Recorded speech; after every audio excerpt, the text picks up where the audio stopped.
देवकी का विवाह वासुदेव नाम के युवक से तय किया। देवकी का भाई कंस, जो कि बहुत ही क्रूर, दुष्ट और निर्दयी था, देवकी से अत्यंत प्रेम करता था। इसीलिए विवाह संपन्न होने के बाद कंस स्वयं उसको छोड़ने ससुराल गया। जब वह रथ में जा रहे थे, तब बीच रास्ते में उनको आकाशवाणी सुनाई दी।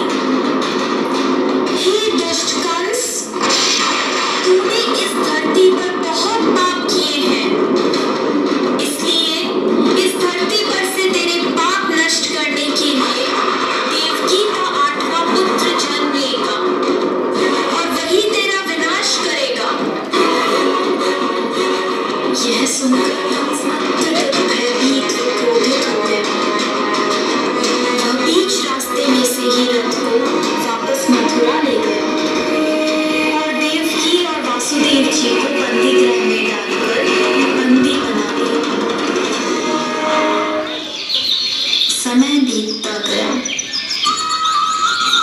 कुछ समय बाद देवकी की पहली संतान हुई। सही आ रहा है। जैसे ही कंस को इसकी सूचना मिली, कंस ने देवकी की संतान को मार दिया। यह उसके अत्याचार की शुरुआत थी। इस प्रकार कंस ने देवकी के 7 पुत्रों को उनके जन्म के तत्काल बाद ही हत्या कर दी। इससे वासुदेव और देवकी अत्यधिक दुखी थे। पर अंततः इस अंधकार के छटने का समय आ गया, जब भगवान ने धरती पर मानव रूप धारण करते हुए जन्म लिया। उस दिन घोर अंधेरा था और तेज वर्षा हो गई। ऐसे लग्न में भगवान ने धरती पर देवकी की 8वीं संतान बनकर बालक रूप में जन्म लिया।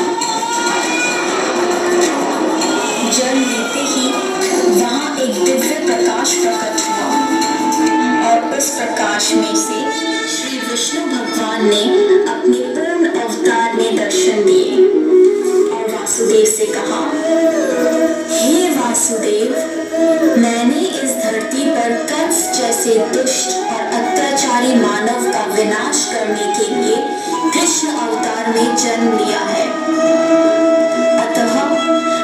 से विनती करता हूँ कि आपके दोस्त नंद के घर ले चलें, जहाँ उनकी पत्नी यशोदा ने बालिका को जन्म दिया है। उस बालिका को यहाँ ले आकर मुझे यशोदा के बगल में सुला दें। ऐसा बोलकर भगवान अंतर्ध्यान हो गए। भगवान ने एक शिशु का रूप धारण किया और एक चमत्कार हुआ। वासुदेव और देवकी पीढ़ी मुक्त हो गए। कारागार के द्वार अपने आप खुल गए। जेल प्रहरी गहरी निंद्रा में सो गए और ऐसे समय वासुदेव उस बालक को लेकर नंद के घर चल पड़े। तेज वर्षा के कारण यमुना नदी का बहाव बहुत तेज था, पर यमुना नदी ने वासुदेव और उनके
कृष्ण भगवान बड़े हुए तब उन्होंने कंस का वध किया और इस प्रकार कृष्ण भगवान ने धरती पर अत्याचार व बुराई का अंत किया।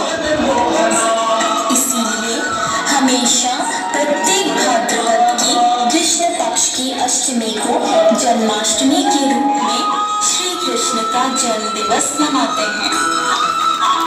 जय श्री कृष्ण।